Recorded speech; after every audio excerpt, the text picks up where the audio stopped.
bonsoir. Shalom, bonsoir. Shalom. Tout va bien. J'espère que on s'est assez reposé pendant les 2 semaines passées avec le congé de la fête des cabanes, Sukkot, et celui de Kippour, du grand pardon. Donc nous en sommes aujourd'hui à la 13e unité. Et on va tout de suite commencer pour faire une lecture des versets. Abraham, Oui, oui. c'est pas la 13e, on est l'unité 6 là. Pardon, On l'unité n'est pas à l'unité 6. 6. Oui, pas 13. Ah, je m'excuse. Alors, vous avez raison sans doute. Je me suis trompé d'unité. Donc, c'est la 6e, vous dites, C'est ça? du cycle B, n'est-ce pas? Oui. Ah, j'ai confondu avec une autre classe. Comme j'ai beaucoup de classes, il m'arrive de confondre. Alors, la 6e unité, très bien. On va prendre ça tout de suite.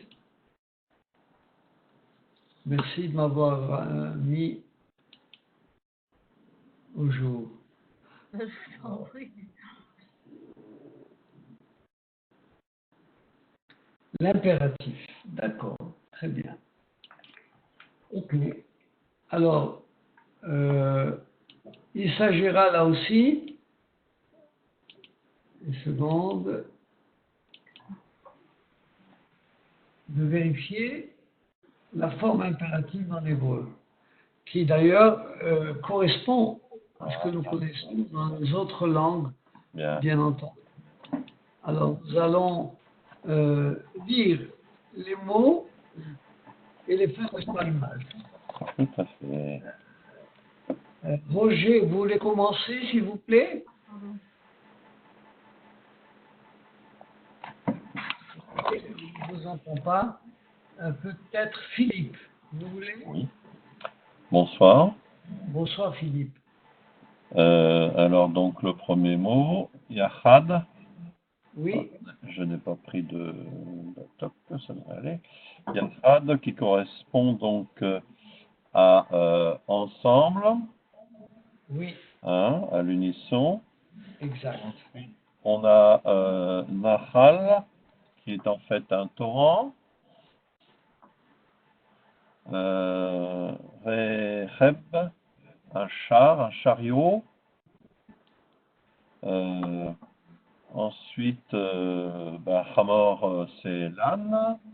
Oui, Et on a Gibar qui est en fait une colline. très bien. Voilà. J'ajouterai que le mot Rechev, en hébreu moderne en tout cas, est un terme qui a pris beaucoup plus de sens parce qu'il signifie moyen de locomotion. Ce n'est pas simplement le char, c'est tout ce qui est un moyen de locomotion. Les bus, les voitures, les trains, se dit rakevet, avec une terminaison féminin. Donc, je vais vous écrire par exemple le mot rakevet. Il suffit d'ajouter le taf et de mettre un ségol sous le bet. Évidemment, le resh n'a plus un ségol, mais un an. Patard. Non. Rakevet, oui. Rakevet et un dagage dans le kaf. Rakevet, c'est le train. Et Rechev, c'est en fait tous les véhicules, tout ce qui est moyen de locomotion. Giva peut être également un nom propre, mais c'est généralement une colline, une nahal, une rivière.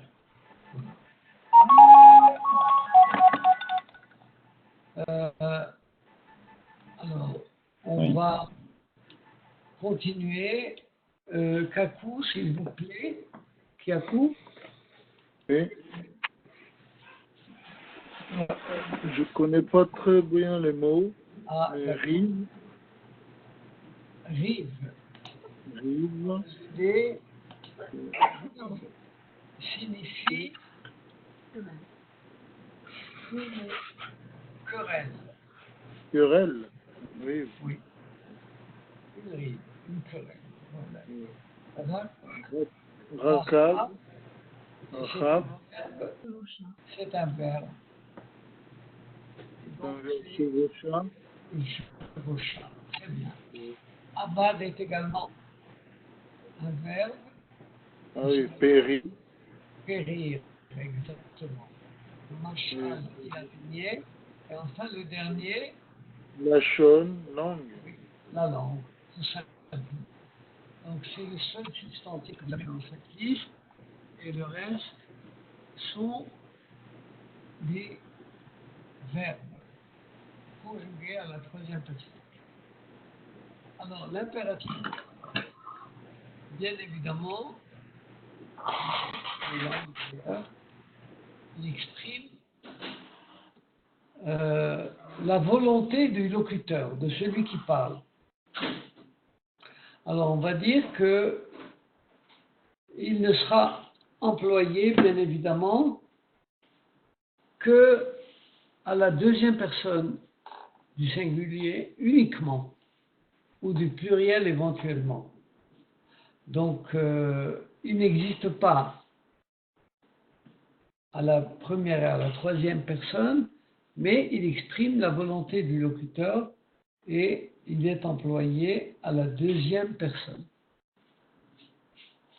Donc, la forme de l'impératif en hébreu est similaire au futur, tifkod que vous avez là, la forme future, sans le préfixe.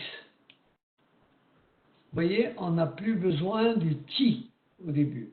C'est la raison pour laquelle on a supprimé. On dira pécode. Voilà la différence entre l'impératif et le futur. Le futur tiv code à la deuxième personne et l'impératif pécode. Dans le numéro 2 que vous avez en dessous, en fait, c'est la même chose. Il y a tout simplement deux variations pour exprimer l'impératif.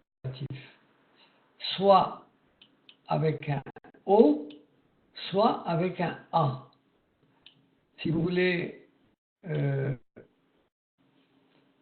vous référer à la raison pour laquelle vous avez un A et non pas un O, c'est tout simplement le fait d'avoir une gutturale. Resh étant gutturale, on met un patach en dessous. On dit tikrav, qui veut dire approche-toi. Tandis que pekod veut dire visite, rends visite. Voilà. Donc, on va retenir que les deux formes de l'impératif sont similaires au futur sans le préfixe. Et il y a deux variations qui correspondent à l'impératif. Alors, les deux variantes de la forme du masculin singulier, celle qui est le plus employée, c'est celle du haut, ketol. Il existe également kotla, avec un kamatskatan, mais c'est beaucoup plus rare. C'est beaucoup plus fréquent d'avoir ketol. Kotla est plutôt archaïque. Et cela apparaît notamment dans la poésie ou dans certains verset antique. Voilà. Donc la deuxième commence avec un kamatz katan, kotla, et on dit ketol. Évidemment, c'est beaucoup plus fréquent. Je dirais que d'une manière générale, l'impératif n'est pas aussi employé que les autres temps. Tout simplement parce que c'est un discours direct. Alors, on va constater tout d'abord que l'impératif peut être un commandement qui peut, par exemple, être donné au nom d'un roi ou d'une reine. Et donc, si le roi ordonne de conquérir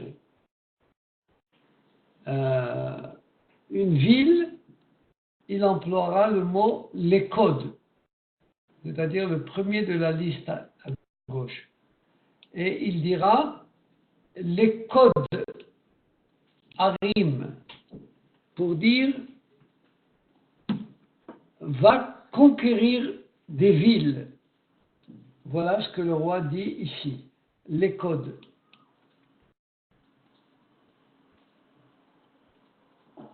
Alors, évidemment, on pourrait changer de verbe et prendre par exemple le verbe tiens-toi debout. On dira mets-toi ici, poste-toi à cet endroit. Et on dira amod po, avec un cholam. Ça peut être évidemment non pas ici, mais là. À ce moment-là, ce serait amod sham, avec un shin et un même final. Donc on a amod po, mets-toi ici, ou amod sham, tiens-toi là-bas. Voilà, sham.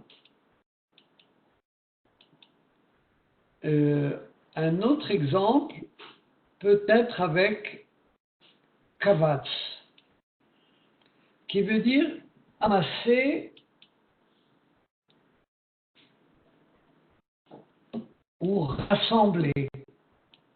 On peut dire par exemple kevot kesef, amasse de l'argent. Ou alors kevot et akvasim, rassemble les moutons. Et on emploie le verbe kevot. Et enfin, on peut dire écoute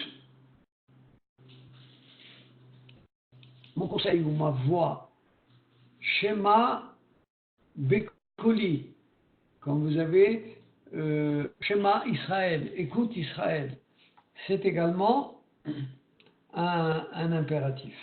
Et évidemment, vous ajoutez au shin un sheva.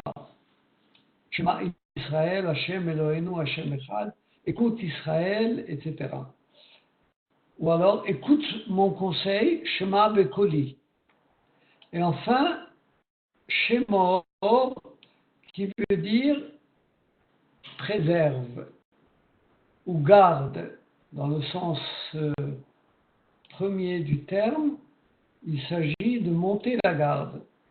Par exemple, vous direz Shmor al Ha'ir, protège la ville, garde la ville, etc. Donc vous voyez, nous avons vu pas mal d'exemples avec toute la liste que nous avons sur la gauche. Les codes Harim, conquérir des villes, Amod Sham, tiens-toi debout là-bas, Kevot Kvasim assemble les moutons. Shema Israël, écoute Israël. Ishmor Alayladim, fais attention aux enfants, ou garde les enfants. Pour un jardin d'enfants, on dira l'Ishmor Alayladim, garder les enfants. Ou l'Ishmor Harim, évidemment, garder des villes. Voilà pour les différents commandements à partir des listes que vous avez. Mais ça serait bien, Estella, s'il vous plaît, de relire les mots sur la gauche. Lachod, Amod, Kavot, Shema, Shemor. Très bien, voilà. Donc, évidemment, on trouvera dans différents textes d'autres exemples au masculin. Pour ce qui est du féminin, on ajoute tout simplement la voyelle brève, le i, kitli. Le i au début, pour la simple raison qu'il ne peut pas y avoir deux chevaux consécutifs. Ça n'est pas possible. Alors, étant donné qu'il ne peut pas y avoir deux chevaux qui sont l'un après l'autre, on renonce au premier cheval et on met un i à la place. Au lieu de dire keteli, on dit kitli. Voilà. L'hébreu ne peut pas commencer avec deux chevaux. Alors on va dire écrit au féminin kitvi. Alors voilà, je continue de marquer les voyelles.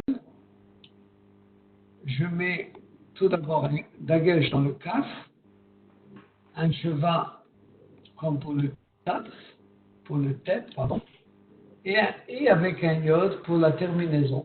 Kitvi veut dire écrit au féminin, singulier bien sûr. Par exemple, écrit des lettres. Kitvi sefarim, ou bien écrit des livres. Alors, à vous maintenant de dire comment direz-vous avec Aïn Memdalet, tiens-toi debout.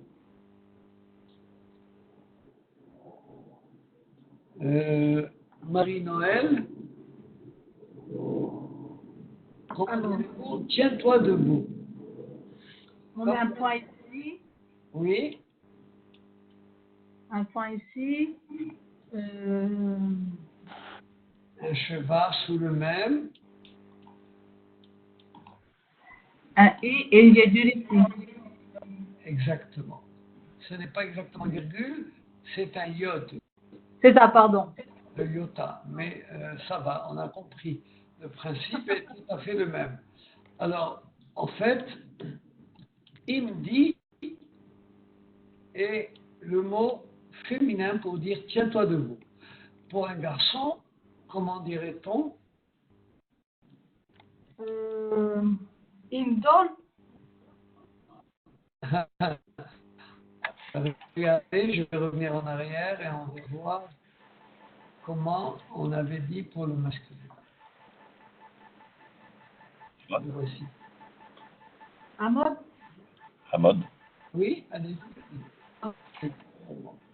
À mode, pour un garçon, tiens-toi debout.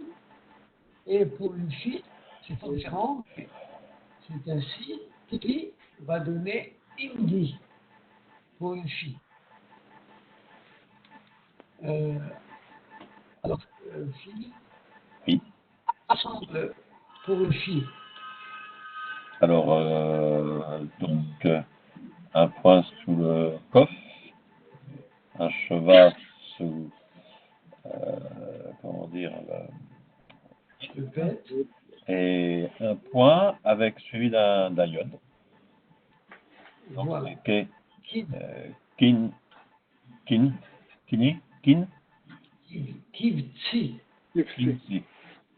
Alors, vous remarquez que le tzadé, Ah oui, le tzad. qui est un tzadé final, devient médiane. C'est-à-dire que j'ai allongé par un petit trait Ah oui, il n'est horizontal, plus final. voilà, pour qu'il soit médiane. Et donc, on va dire kivtsi, tandis que au masculin, nous avions Kevotz. voilà. C'est votre.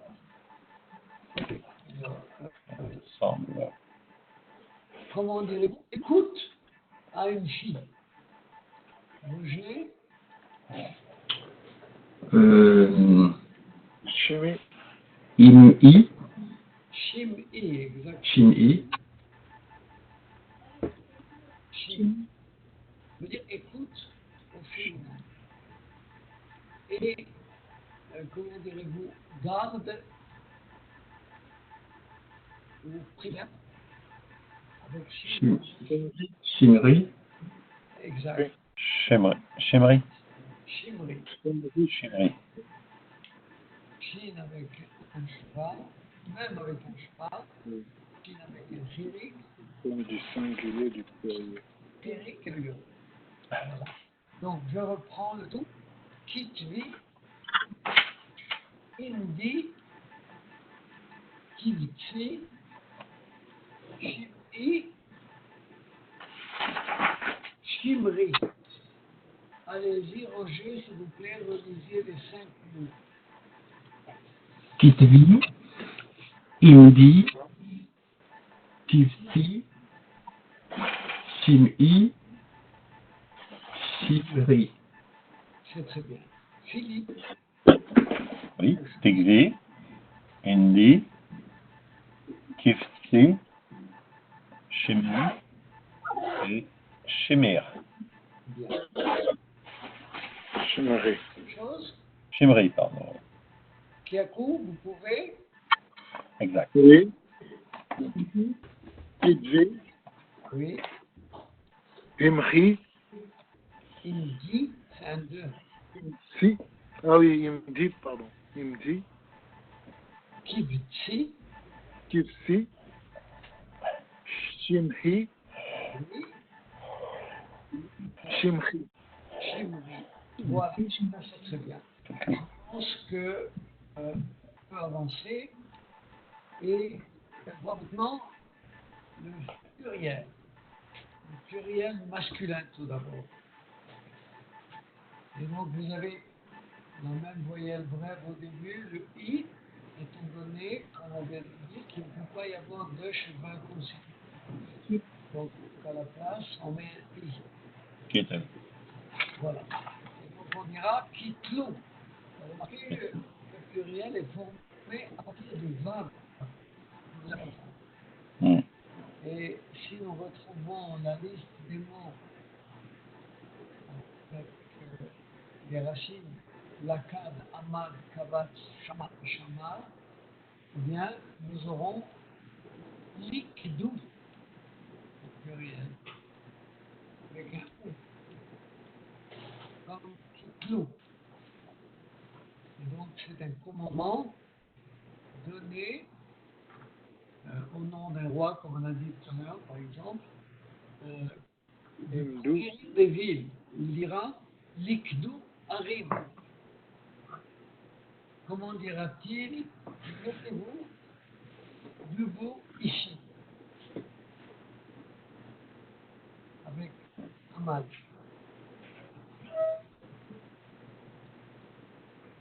Imdou. Imdou. Imdou. Imdou, tenez-vous debout. Ramasser ou rassembler. Kifsu. Kivtsu. Ok. Rassembler ou ramasser. Écoutez, parce que le pluriel.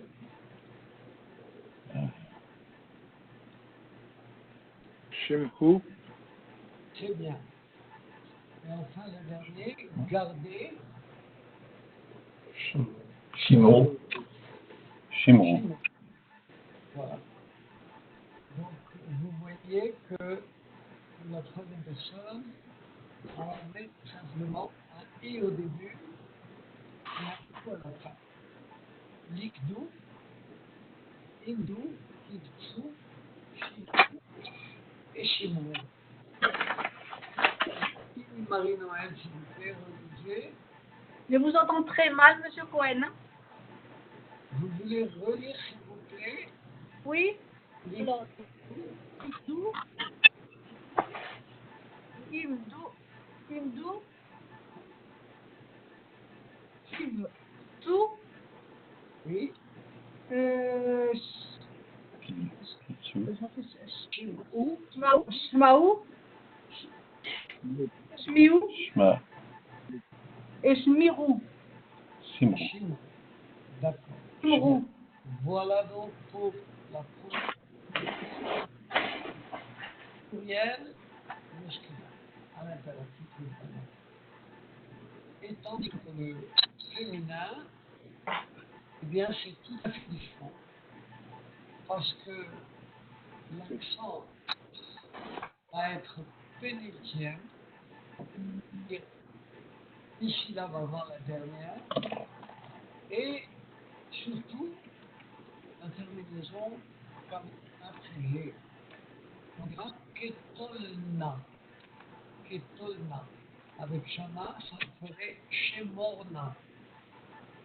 Avec Amad, ça ferait Emodna. Bien. Alors, nous allons voir avec Ketol comment ferait-on pour avoir la même forme que Ketolna. Quelqu'un veut-il me dire quelle voyelle marquée sur le cadre? דגש dans le Chaf, Par le Chaf, oui, très bien. c'est Ketovna, Sauf Avec Tovna, exactement. Et Noun, là, avec un Ré. Évidemment, un bagage, sous le Noun. Le Noun est le même que celui-là. Ketovna. Ah d'accord, avec un... Tenez-vous là, mesdames.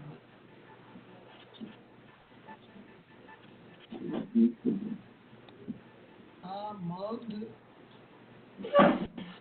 Hamodna, exactement, la même chose. Amodna avec un commentaire. Et enfin, le suivant, assemblée.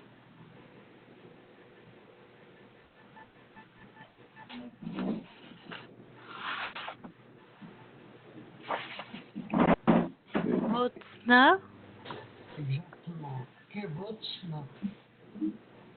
Et enfin, qui... Ok.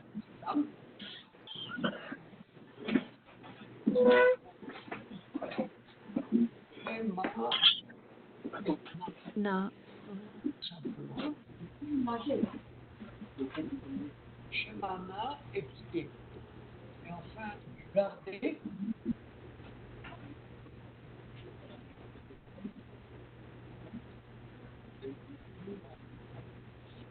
Shemorna. Je vais reprendre. On vous entend mal, Abraham.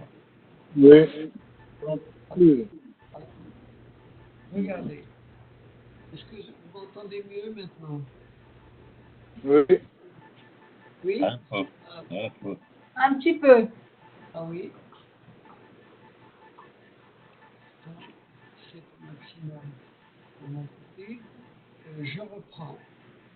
Ketovna, écrivez. Amodna, tenez-vous debout. Kevotsna, assemblée. Shemana, écoutez. Et Shemorna, regardez. Et tout évidemment, c'est un féminin pluriel. Eric, s'il vous plaît, relisez sur la gauche. Moi.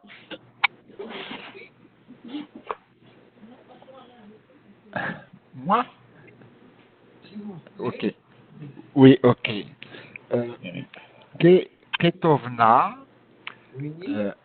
Amodna, Kevotsna, Oui. Shemana, pardon, Shemorna. Très bien. Très bien. Roger, vous voulez relire également? I. Ketovna, Amodna, Oui. Kevotsna, Oui. Shemana, Très bien. Shemorna. Voilà. Donc, Justement, j'ai une question, parce que là, je remarque que entre Shama et puis Shamor, oui. il n'y a pas la même voyelle sur le même. Il n'y a pas, je ne sais pas comment le dire. Oui, Il y a un patard. C'est Morna. Il y a un Oui. patard dans le premier cas parce que c'est suivi d'une gutturale, et dans le deuxième, il n'y a Bien. pas de patard, Voilà. alors que c'est suivi d'un resh qui normalement Alors, je vais vous dire, une gutturale, je ne sais pas. vous ayez constaté, devant le aïn guttural, on met un patard. Tout simplement. Non. Mais généralement, quand il n'y a pas de guttural, on met des hauts. Regardez, j'ai mis des hauts partout. Oui, j'ai remarqué. Donc le resh n'est pas une gutturale alors.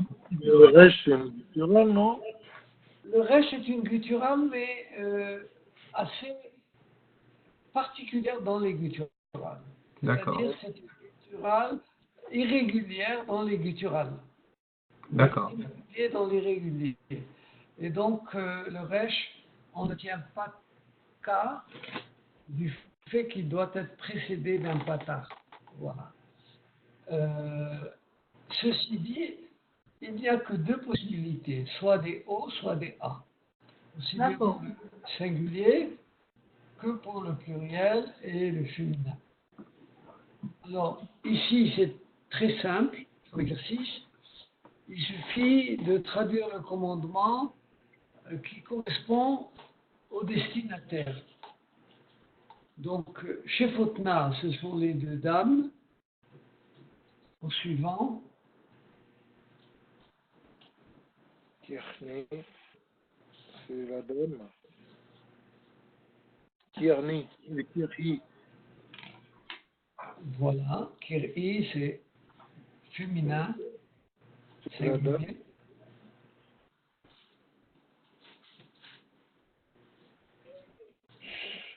Sheila, Là, c'est le masculin.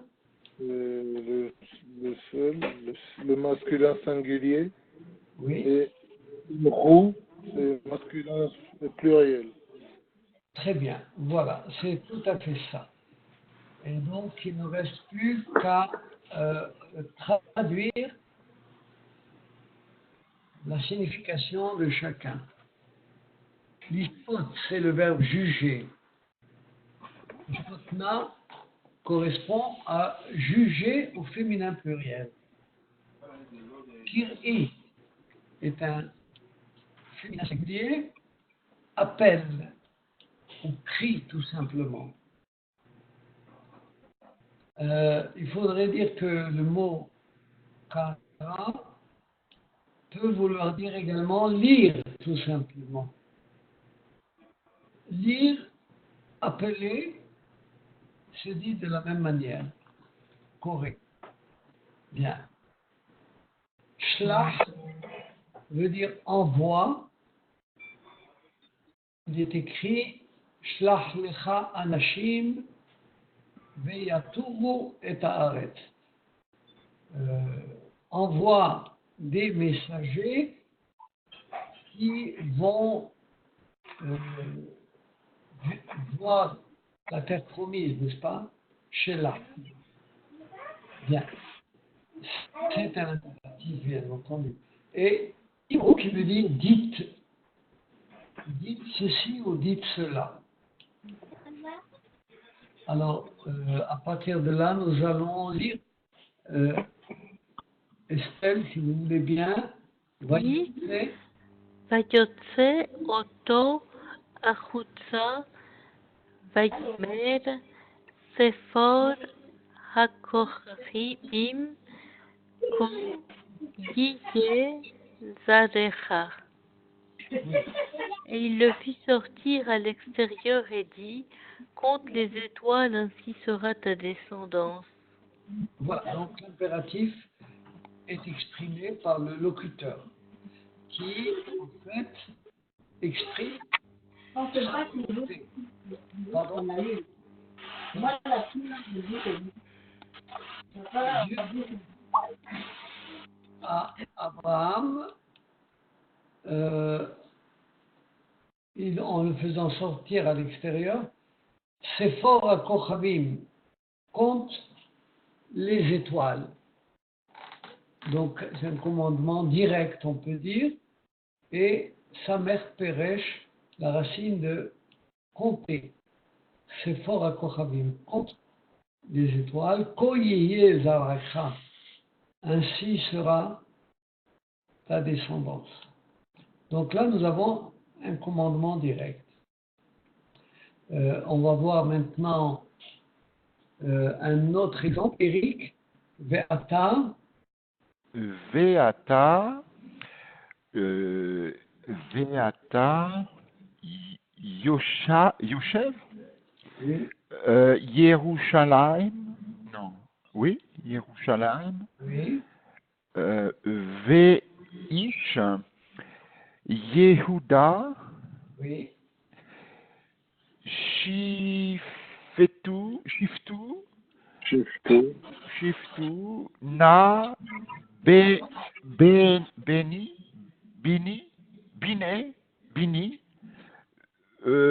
Ubein, Karmi. oui. Et maintenant, habitants de Jérusalem, hommes de Juda, jugez entre moi et ma vigne. Exactement. Donc là, c'est dans le livre de Isaïe, l'une des prophéties en forme de parabole très significative, où c'est l'Éternel qui demande à comparaître en quelque sorte dans un tribunal qui jugerait entre lui et le peuple d'Israël. Et le peuple est comparé à la vigne de l'Éternel dans laquelle il aurait investi et qui, au lieu de produire du bon fruit, du bon raisin, va produire du verjus, donc du mauvais fruit. Et donc, Judas est comparé à la vigne de Dieu. Voilà.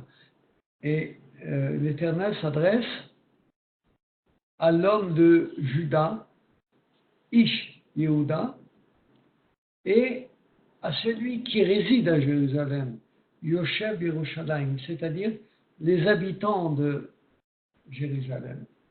Voilà. Et donc, Shiftu est un pluriel, évidemment. Vous avez le ou de la terminaison par le fixe du pluriel masculin. Très bien. Ceci dit, on va voir un autre exemple d'une autre parabole dite par Yotam dans la capitale de Samarie, Sichem, la capitale Sichem. Alors, qui n'a pas encore lu Stella, vous avez lu? Allez-y. Oui, j'ai lu si jamais.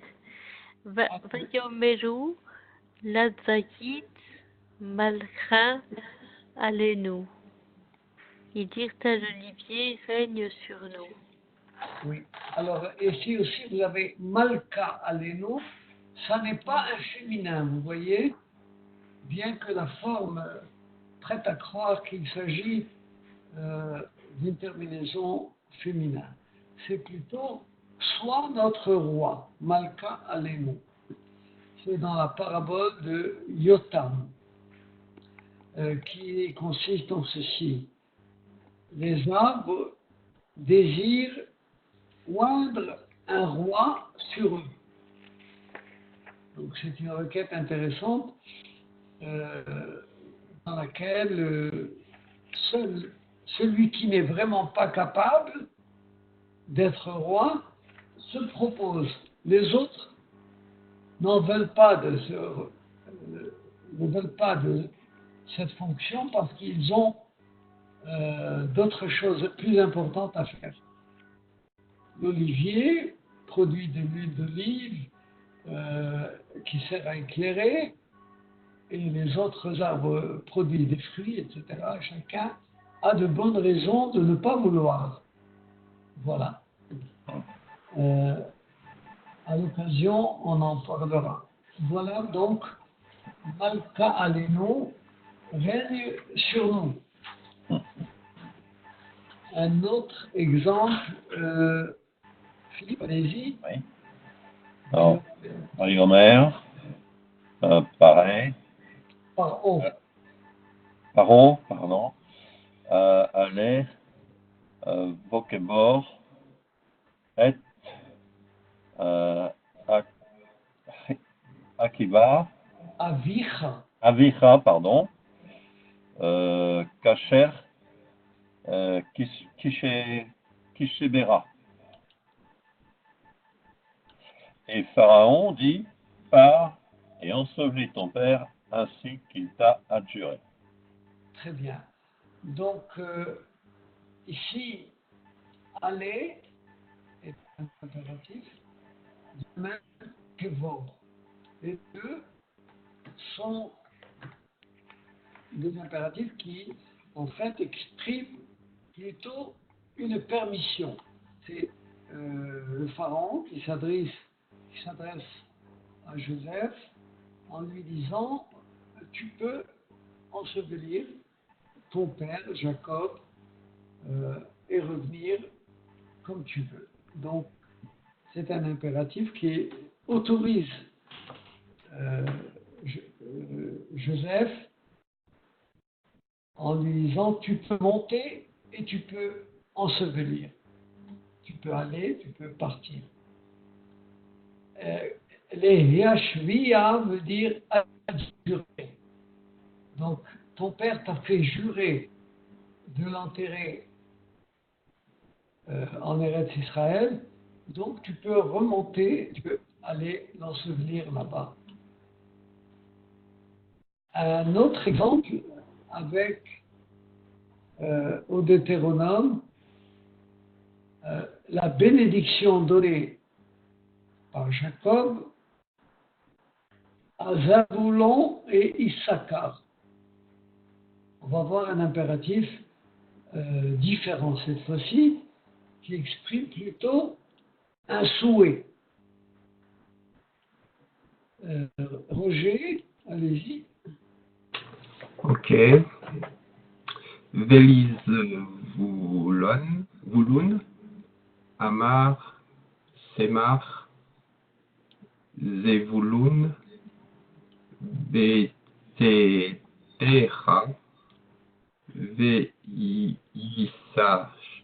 Veisakar, Beohalecha.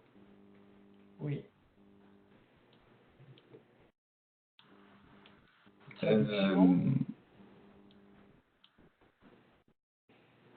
Et Zabulon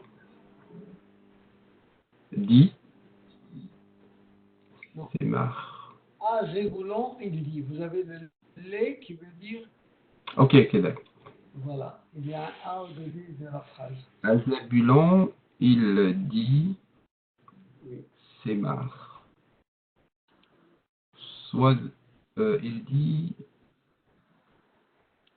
je ne sais pas ce que ça veut dire, c'est marre.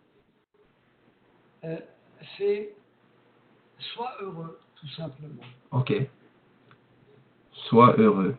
Zabulon dans tes voyages et Isaacar dans tes tentes. Voilà. Donc, en fait, c'est uniquement le mot employé en tant qu'impératif masculin singulier qui vient de la joie, simcha. Oui, ça, ok. Maintenant je vois, oui. Simcha. Simcha, sois heureux. Simchi, au féminin, simchou, soyez heureux.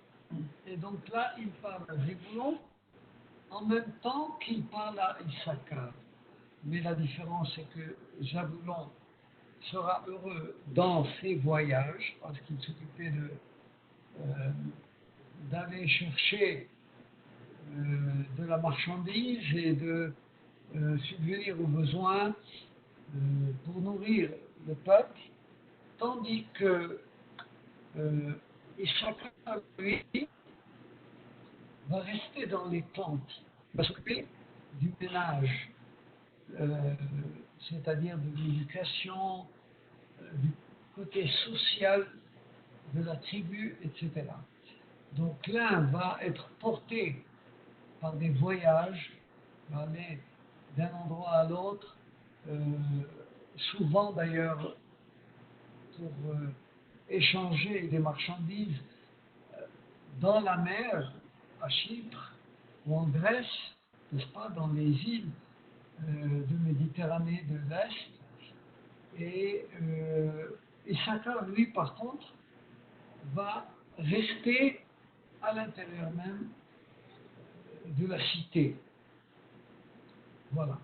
Et donc, c'est la bénédiction du Père Joseph que vous voyez là, bien qu'elle est toute brève, elle a son caractère. Bien. Alors, dans l'exercice suivant, on a bientôt terminé, il suffit de faire correspondre l'impératif, au destinataire. Zébulon, c'est Zébulon, Semach, le masculin singulier. Faites le reste.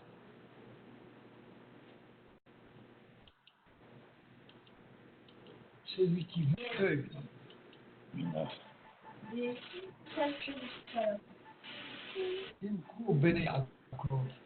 Soyez heureux de Shemana, oui, Semach, Zébulon, Simchou, Bene Yaakov,